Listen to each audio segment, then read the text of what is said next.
வணக்கம் and welcome to the show interesting info. November 29 digital woman day அப்படின்னு சொல்லிட்டு ஒரு டேங்க. இது அடையாளம் தெரியாத அந்த நபர்களுடைய இறப்புன்னு இருக்கும்ல, அந்த வழக்குகள்லாம் கொஞ்சம் விரைஞ்சு முடியணும் அப்படின்னு சொல்லி உருவாக்கப்பட்ட ஒரு தினம் தான்.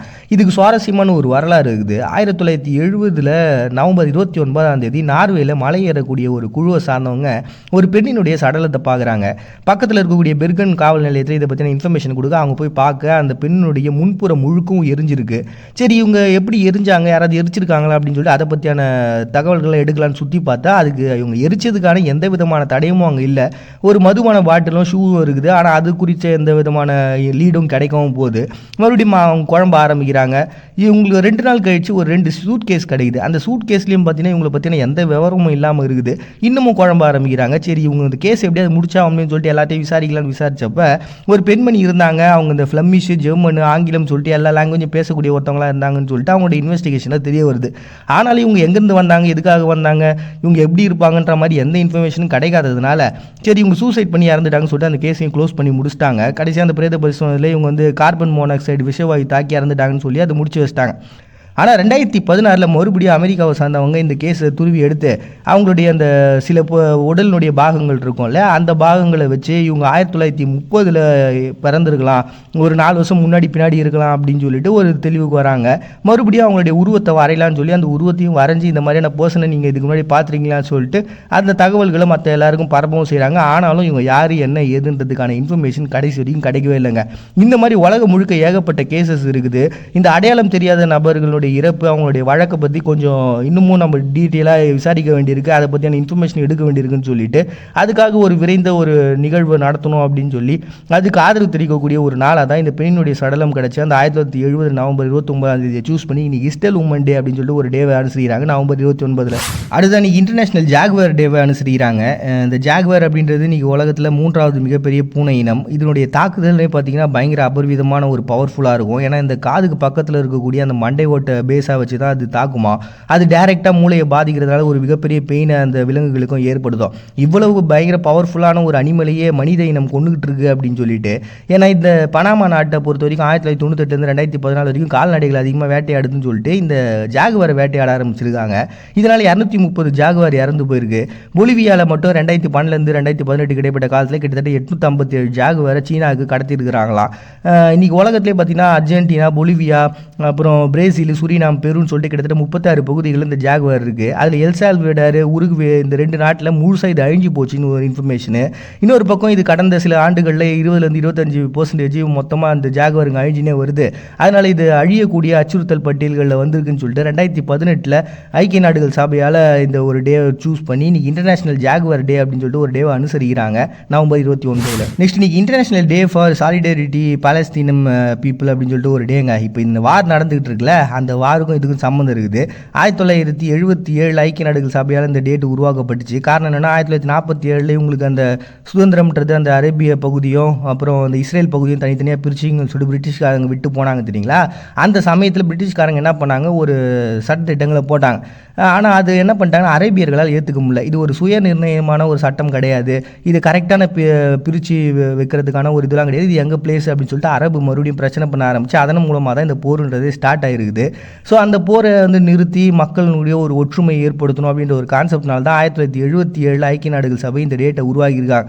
பட் இப்போ வரைக்கும் அதுக்கான முடிவும் கிடைக்கல, அந்த போரும் நடந்து தான் இருக்குது. இந்த டேட்டுன்றது இப்போது சரியான ஒன்றா இருக்குமா, இல்லை இது மக்கள்கிட்ட போய் சேருமா அப்படின்றதெல்லாம் கேள்விக்குறிதான்ப்பா. நெக்ஸ்ட் இன்னைக்கு இன்டர்நேஷனல் உமன் ரைட்ஸ் டிஃபெண்டர்ஸ் டே அப்படின்னு சொல்லிட்டு ஒரு டே. இந்த பெண்களுக்காக போராடுற குழுக்கள்லாம் இருப்பாங்க தெரியுங்களா, அந்த குழுக்களை சார்ந்த நபர்கள்லாம் கொண்டாடுறதுக்காக உருவாக்கப்பட்ட தினம் தான். ஏன்னா பெண்களுக்கு ஏகப்பட்ட இடையூறுகள் இருக்குது, அதெல்லாம் வந்து சமாளிக்கணும் அப்படின்னா அவங்களுக்கு ஒரு உத்வேகத்தை கொடுத்து நீங்கள் கவலைப்படாதீங்க, நாங்கள் கூட இருக்கிறோம் அப்படின்னு சொல்லி எல்லா விதமான பவரும் இருக்குது நம்மக்கிட்டன்னு சொல்லக்கூடிய ஒரு நாள். ஸோ அப்படிப்பட்டவங்களுடைய வாழ்க்கையில் பிரச்சனைகள்ன்றதும் இருக்க தானே செய்யும். அவங்களுக்கும் நிறைய மிரட்டல்கள் வரலாம், இல்லை அவங்களுடைய உயிருக்கும் பாதிப்புன்றது இருக்கும். அதெல்லாம் மீறி தான் அவங்க இதெல்லாம் பண்ணுறாங்க. அப்படிப்பட்டவங்களை கொண்டாடணும்னு சொல்லிட்டு தான் 2006 இந்த டே உருவாகியிருக்காங்க. இதுக்கு ஐக்கிய நாடுகள் சபையும் ஒரு சப்போர்ட்டுக்கு தெரிவிச்சிருக்காங்க. அந்த சேம் டைம் மனித உரிமைகள் கமிஷன் எல்லாரும் பார்த்தீங்கன்னா இவங்களுக்கு சப்போர்ட் பண்ணி இந்த ஒரு டேன்றதை செலிப்ரேட் பண்ணுறாங்க. அதுதான் இன்டர்நேஷனல் உமன் ரைட் டிஃபெண்டர்ஸ் டேன்னு சொல்லிட்டு 2006 செலிப்ரேட் பண்ணுறாங்க நவம்பர் 29. நெக்ஸ்ட் இன்றைக்கி பலாவில் ஃபேமிலி டே அப்படின்னு சொல்லிட்டு ஒரு டேங்க. இது ஒரு லென்த்தான விடுமுறை நமக்கு தேவை, கடைசி வார இறுதியில் ஒரு 4 நாள் விடுமுறை தான் நல்லா இருக்குன்னு சொல்லி உருவாக்கப்பட்டது தான். உண்மையாகவே அதுக்காக தான் உருவாக்கியிருக்காங்க.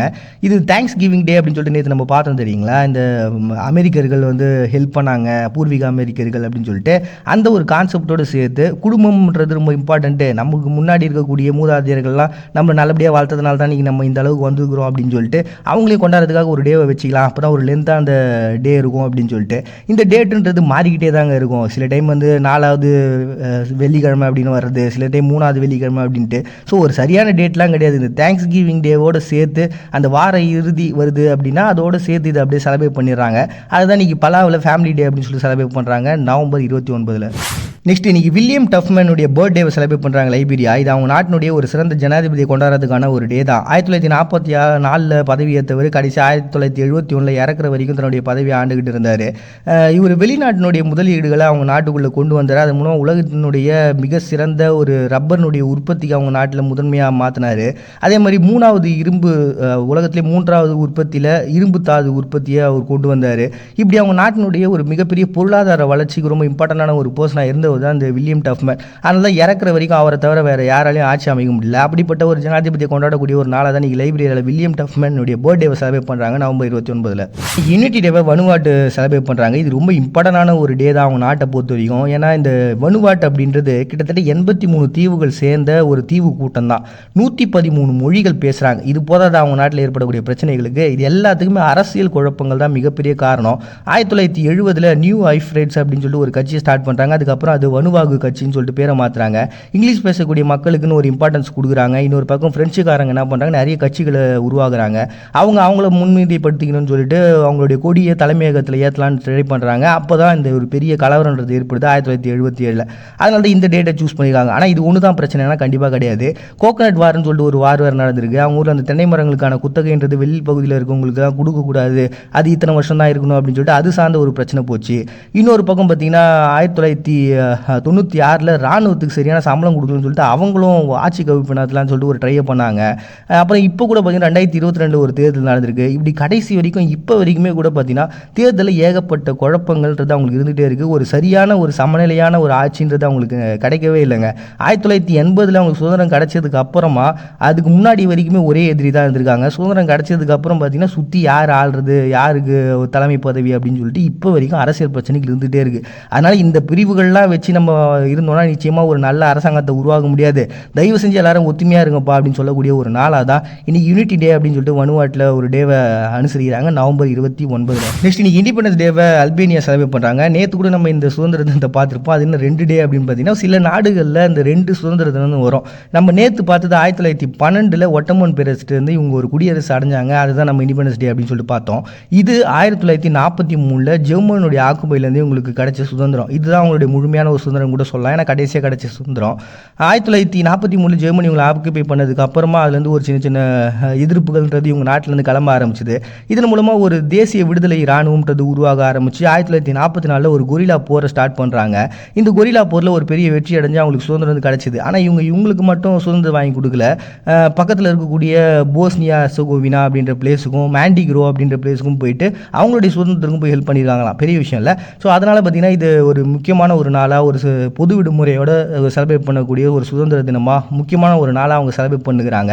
அண்ட் இந்த டேட்லேயும் நிறைய குழப்பங்கள் இருக்குது. இது கம்யூனிஸ்ட் கட்சி அந்த யுகோஸ்லோவாக்கியாவினுடைய சுதந்திரத்தோடு ஒத்து போகுது, அதனால் இந்த டேட்டை சூஸ் பண்ணியிருக்காங்க அப்படின்னு சொல்லிட்டு இது சார்ந்த ஒரு குழப்பங்களும் இருந்தாலுமே இன்னைக்கு சுதந்திர தினத்தை அல்பேனியா செலிப்ரேட் பண்ணுறாங்க நவம்பர் 29. கட்டுப்பாடு இல்லாத சிந்தனை திறன் கொண்ட மனித இனத்தை கட்டுப்பாடான சமூகத்தில் வாழ வைப்பது முரண்தான்.